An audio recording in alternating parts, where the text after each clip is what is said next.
Thomas & Friends is one of the most recognizable children's television franchises of all time. The show was an instant hit among British and international audiences from 1984. This was largely due to how different it was as opposed to other popular children's television programs at the time. Whereas the majority featured stop-motion animation to make the characters move, Thomas stood out by utilizing model trains which can be controlled to move forwards and back by crew members. Every single character had a movable eye mechanism and a variety of molded faces to enhance the illusion of the character's existence. Additionally, the stories each episode told wouldn't follow a standardized formula, unlike later seasons, meaning the episodes felt unique to the viewer as they all had a key thing going for it, and they will remember a specific episode because of that. For instance, someone can remember episodes such as Rusty and the Boulder for its non-stop action,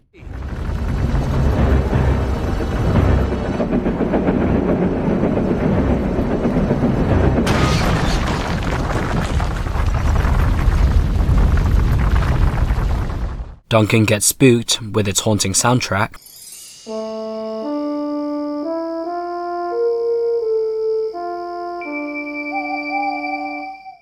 and The Flying Kipper with its morning winter aesthetic.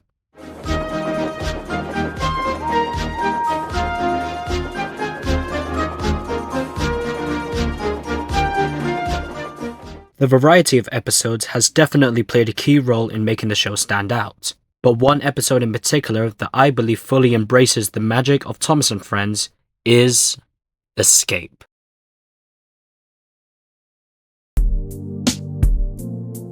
The episode is an adaptation of a story from the Railway series created by Reverend Wilbur Awdry. The story opens with Douglas pulling a heavy train, and he passes Edward and Trevor. He calls out Edward for not doing any work as he pulls away. Later on, Edward informs Douglas that he and Trevor have something in common: their involvement with scrap. For those unaware, scrap is a term for when a locomotive is cut up into spare metal after it's deemed out of use. Douglas shivers after hearing the word, and Edward tells him how he was able to save Trevor from scrap. He adds that they need another engine to help build the new branch line, and Douglas agrees. That night, Douglas had to take a midnight skid train to the mainland, outside of the island of Sodor. When he finished shunting his train, he discovers a rusty tank engine named Oliver, accompanied by his brake van, Toad. Oliver tells Douglas that he's run out of coal, and that they're escaping from being scrapped. Douglas remembers Edward's tale, and without hesitation, he rescues the brave duo to the safe haven of the island of Sodor. The two were restored to full glory in Great Western Green, and they were able to finish the new branch line, nicknamed the Little Western.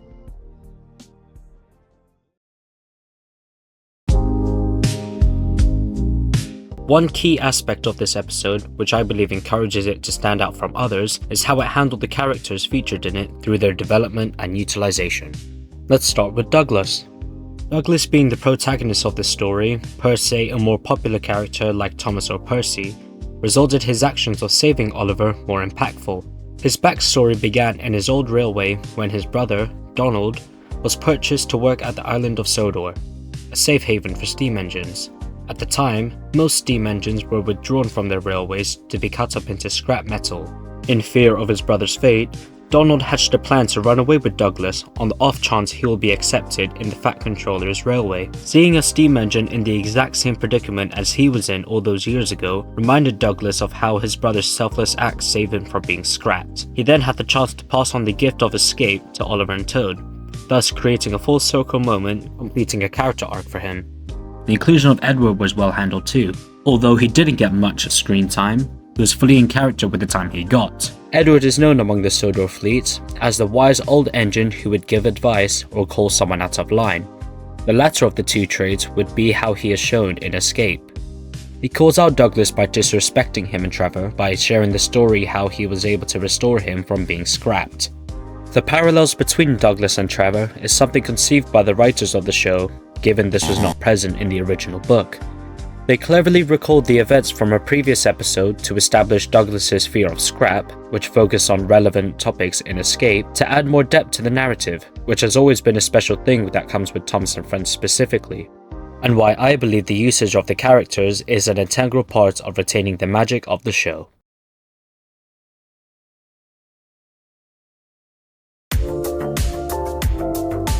In addition to the magnificent utilization of the show's characters, Escape is one of the finest instances of Thomas, where the episode score amplifies the events shown on screen, encouraging the viewer to have an emotional response. In the escape sequence, we hear a sting, which hooks the audience. This portrays Douglas's point of view here, as he doesn't see Oliver at first. A small jingle is used here to connote Oliver's hopefulness. The camera slowly pans to Oliver, and another musical sting is enforced after he mentioned that he's escaping. This parallels how Douglas is reminded of himself escaping with Donald. The score slowly builds up as Douglas decides to rescue Oliver and Toad. This also resembles Oliver's excitement after thinking all hope is lost. And when Douglas pulls Oliver out of the siding, the score thrives!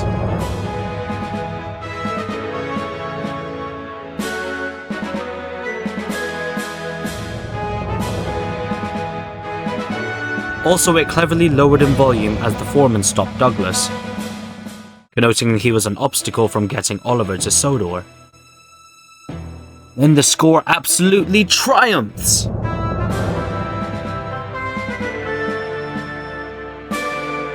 As the trio make it to Sodor.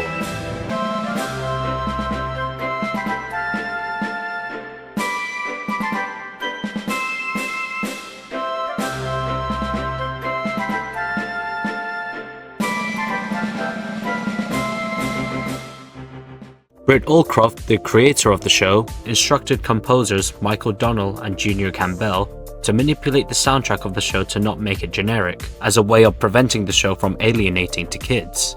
Thus, any viewer would be drawn to the action. The soundtrack from the escape sequence is one of Mike and Junior's best, as it sounds like something used in an action film.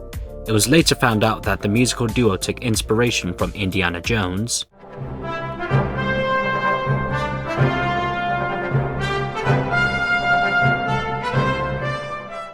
and The Great Escape.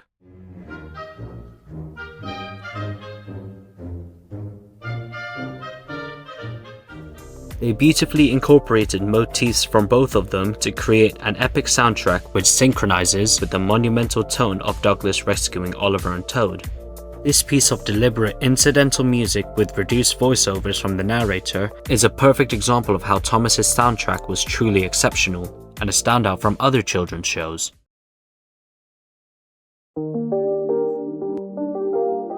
The last component I'll be covering, in my opinion, is the glue which holds the other two together, and that is how the episode ties in with real-life events.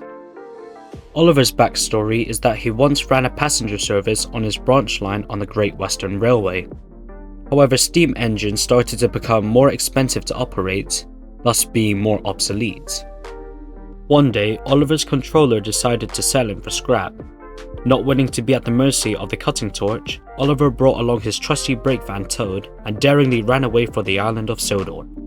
In the UK, during the 1960s, many steam-reliant branch lines and railways were shut down for economic concerns. Also, the mass enrollment of diesel locomotives encouraged many members of the railway board to believe that steam engines were obsolete. Thomas's creator, Wilbur Awdry, saw the mass reduction of railway lines conducted by British Railways, and he specifically noticed the severe cut on the Great Western Railway. He thought about how sad the steam engines would be by seeing their kind being replaced by flashy diesel locomotives. It was then he came up with the premise of a 1400 auto tank who would flee the Great Western Railway to reach an island across Barrow in Furness, and that auto tank would be accompanied by his trusty brake van, which would eventually become the premise of Oliver. Awdry tying Oliver's backstory to the financial cuts of the GWR signifies how Thomas and Friends was able to incorporate real-life history into its stories. He had done this many times. For instance, he saw a story about a back engine being left behind on a hill while he was reading a magazine. A story I'd read in the magazine about a Highland Railway banker being left behind. This was the story of how Gordon got stuck on the hill and had to be rescued by Edward, the engine whom he despised. This would eventually be the basis of the episode Edward Helps Out. Anchoring the narrative of the episodes to real-life events truly amplifies the realism of the show. In conclusion, Escape is an excellent episode of Thomas and Friends which exceeds in its usage of characters, the score paralleling the visuals, and its connection to reality. There's a chance that Escape can be a gateway episode to casual fans who have a fascination with the show and trains in general. It will be able to emphasize their interest through a little show about talking trains, and that is why Escape perfectly encapsulates the magic of Thomas and Friends. So, what are you waiting for? Give it a watch.